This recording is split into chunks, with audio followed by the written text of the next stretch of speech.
Hello everyone, my name is Mahsa Alami Fariman, a PhD candidate from Goldsmiths University of London, and this paper is called Right to the Public Space, the Case of Tehran. Perhaps it is easier to talk about the right to the public space within the Western context, since this phrase gets engaged with two well-established Western concepts known as the right to the city and the binary of public and private space, and therefore applying them directly to a non-Western context without considering its specificity would be insufficient. Based on already reconfigured categories of Arbab and Rayat space within the socio-political setting of Iran, this study first and foremost is set to reconceptualize the Western binary of public and private space. Then I will depict a picture on how people unexpectedly reclaim the mechanism of established power and transform the qualities of public space in Tehran, which is the capital of the country. In doing so, it is important to have an overview of two main schools of thought on the notions of public and private realm.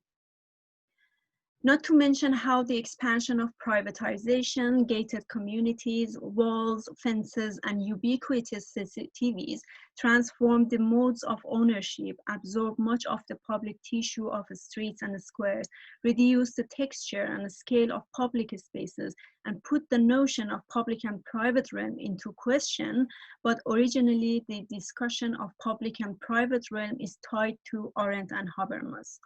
In her book, Human Condition, Arendt depicts the picture of an ideal public sphere in which people can discuss and debate freely and equally. The large, dense-scale urban centers, such as the Agora in ancient Athens, or the Uffizi Piazza in medieval Florence, or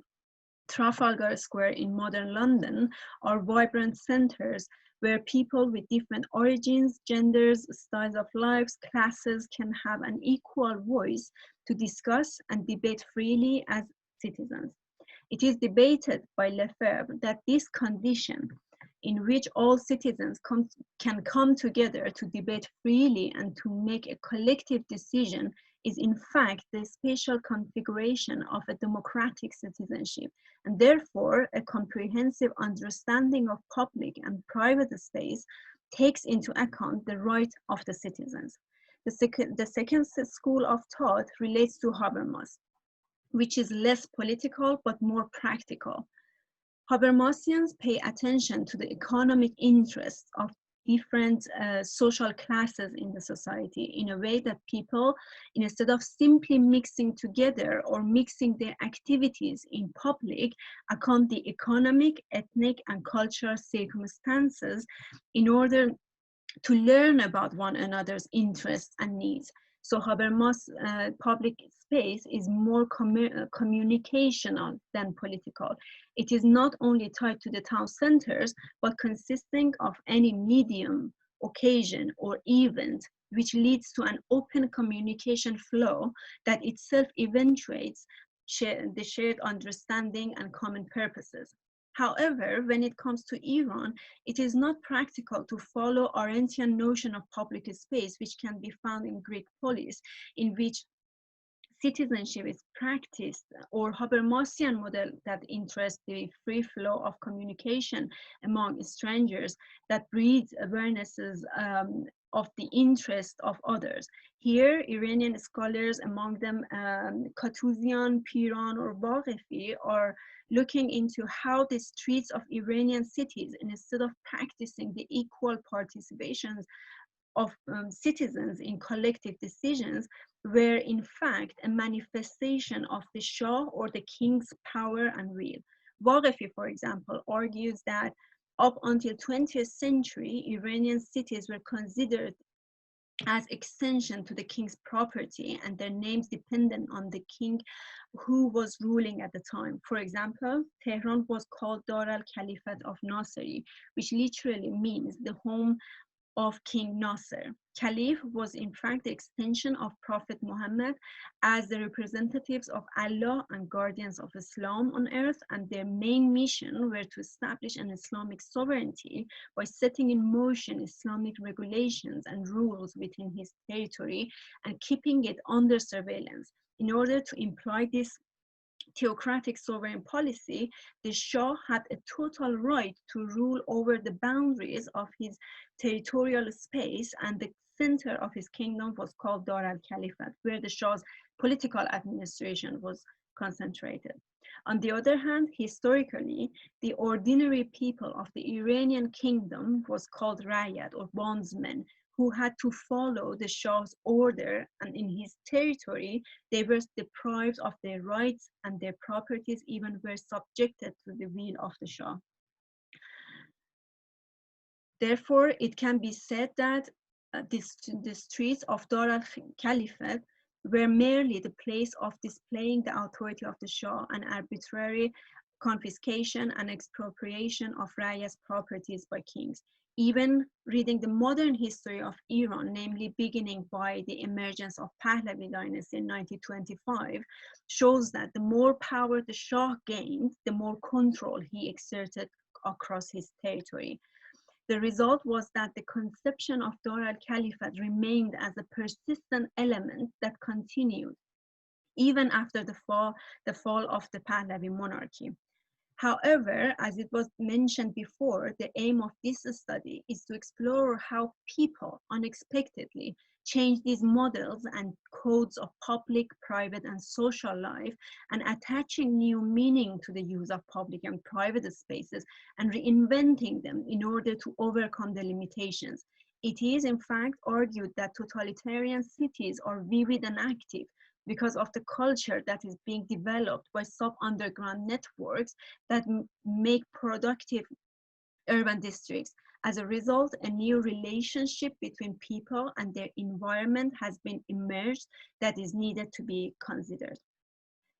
Not only Reza Shah, in the words of Halideh, was a royal dictator whose modernization from above program created, according to Bani Masoud, a pseudo-modern Iran, which was kind of a negation of all traditions, institutions, and Iranian values that were counted as backward or believed to be the source of inferiority. His son also, Mohammad Reza, as a result of the oil revenue boom following its nationalization in 1951, acquired and retained the dominant position in ruling the country until 1979. While Tehran was transformed into a site of ever-increasing consumption because of the adoption of new spending patterns and Western lifestyles, Pahlavi's modernization also led to a massive urban migration that, alongside other factors such as the expansion of privatization in housing sector and the urban planning schemes, intensified the sharp spatial segregation of the city, which was manifested in the south-north binary. In order to improve their lives, the urban poor, who were mainly migrants from other towns and villages and were living informally in shanty towns and poor areas outside and inside the boundary of the city of Tehran, formed a degree of constant resistance, not as a form of what Bayat calls a deliberate political struggle against the state or against private landowners or the system of private property. Rather, their resistance was reflected in the struggle over the use of public space, community development, and cultural autonomy. For example, unauthorized land takeovers, illegal siphoning of electricity and running water, demanding basic amenities, extending private domain into the public space, sputtering the public thoroughfares, using streets as markets, assembling in the communities, can be counted as part of these routine actions. For Sassen, these sort of activities are the assertion of the urban poor to say that we are here and this is our city also. Perhaps in no better place than Lalazar and surrounding streets in pre-revolutionary Tehran, this sort of assertion of the right to the city could be seen. The sidewalks of the busy thoroughfares and local market places let the urban poor among them vendors and hawkers, to distributing goods in informal ways and interacted with middle class on the daily basis, which was in the same geographical areas. Out of this, developed a complex relationship between the middle class and lower class, and between the lower class and the police, in a way that the boundaries between favor and friendship, bribe and assistance, control and cooperation was often blurred when police were allowing the urban poor to occupy the thoroughfares. The response to the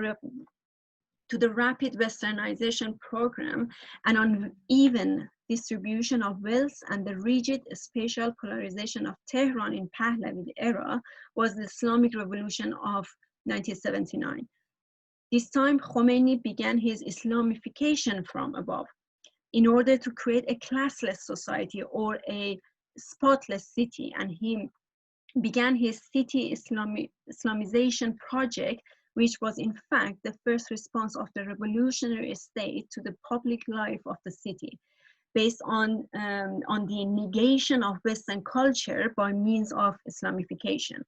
However, during the first year after the revolution, a sense of liberty was in the air, which led to a collective participation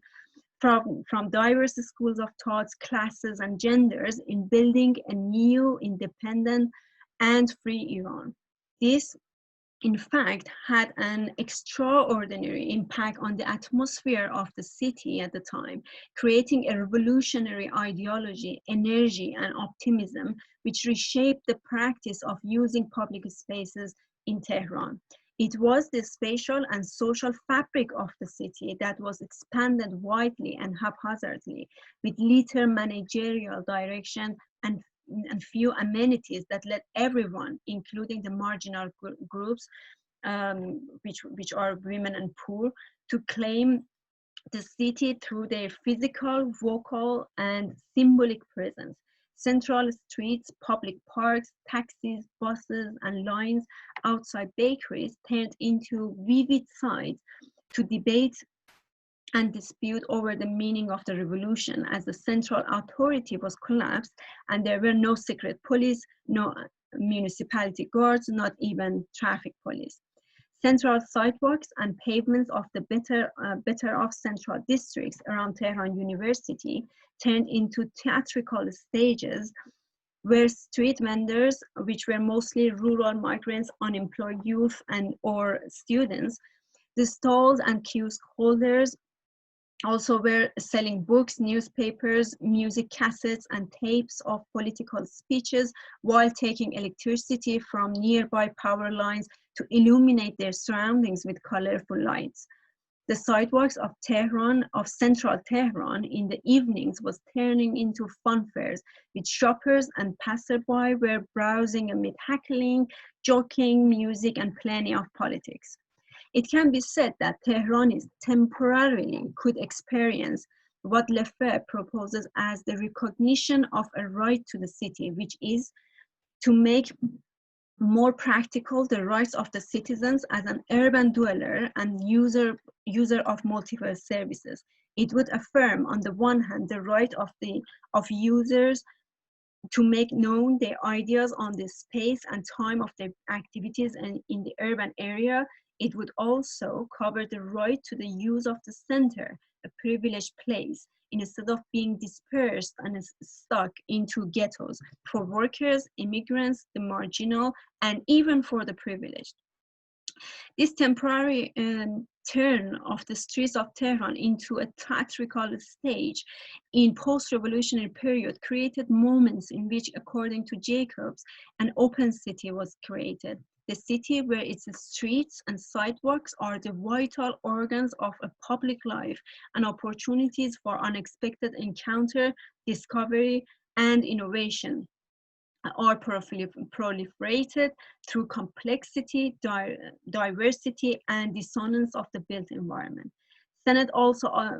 indicates that reaching to this sort of openness needs one to be exposed to strangers,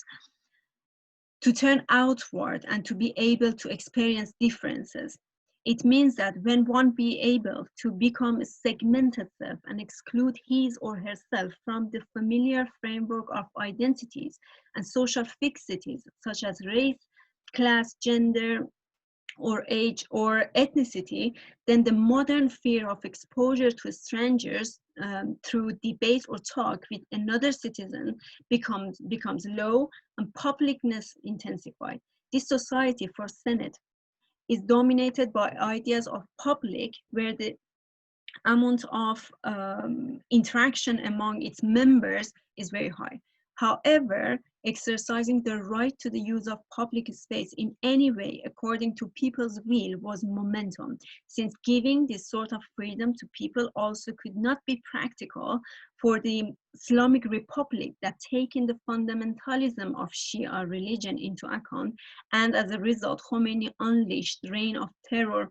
after the revolution in the form of executions, cultural revolution, Amr be Maruf and Van Nahi as Munkar program, which literally means commending what is just and forbidding what is wrong, and etc. However, removing diverse and complex activities from the public scene of the city led people to learn how to internalize public life within the enclosed boundaries of their homes, far from the revolutionary eyes on the streets of Tehran, and as a result, all social and cultural activities were driven underground. According to Khosravi, when public space is policed and controlled, domestic interiors cease to be the exclusive domain for individual and family life. It means that in this situation, home and interiors becomes the spaces of practicing new forms of collective life, such as art galleries, workshops, clubs, cultural centers, and offices. It can be said that since the revolution, the edges between the political public and private domestic sphere began to blur in Tehran and Iran at large. Not only Iranians learned how to become invisible within the boundaries of their home to carry on both functions that formerly were happening within the boundaries of public spaces. The reformation program by President Khatami also help marginalized groups, especially women and youth to carry out for their rights in the city. They redefined the codes of being in public and attached new meaning to the use of public and private spaces by working outside home, exercising in parks, running businesses in the male preserved of the bazaar, and walking in the streets while less frequently wearing the traditional chador, but wearing more new hijab consisting of a tight, short, colorful jacket exposing body shape with a small scarf exhibiting some of their hair. Therefore, the city of Tehran first and subsequently other major cities face massive contradictions and in between balances between freedom, control, and tradition and modernity, which manifests itself through what Amir Ebrahimi calls a subtle or velvet form of resistance and transgression in physical and virtual space, which are called civil disobedience. In conclusion, it is important to understand when it comes to Islamic urban context, and the aim is to understand the right to the use of public space, gender, and the study of the visibility and experience of the female urban actor matters in a quiet, significant way. As women and other marginalized groups in this socio-political context are in a competition for public visibility and conquering public space. If the attempt of Iranian scholars in reading the socio-political context of Tehran is to reconceptualize and transform the Western theories such as public and private into Arbab and Rayat space, this study therefore suggests to not be confined merely to the two well-established schools of thoughts on the notion of public and private sphere, say Arendt and Habermas. There is another possibility to recognize people's right to the use of public space by accounting the expressivity and and minutiae of behavior while in public. The works of anthropologists and sociologists, among them Goffman and Sennett, can be considered in this way of thinking as their points of departure are less political but more cultural than either Arendt or Habermas. For them, the composition of public realm is dependent on how people behave in public, which itself takes into account the street clothing, custom of greeting, rituals of dining and drinking, ways of avoiding eye contact, the places people crowd together, and the places where they keep their distance. When people feel free to talk to strangers and when they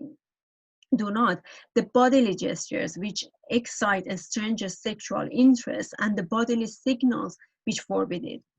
In this sense, cafes, shopping malls, taxis, and even buses can be counted as a sort of semi-public, semi-private spaces in Tehran where people reclaim and invent new codes for their right to the city. Thank you.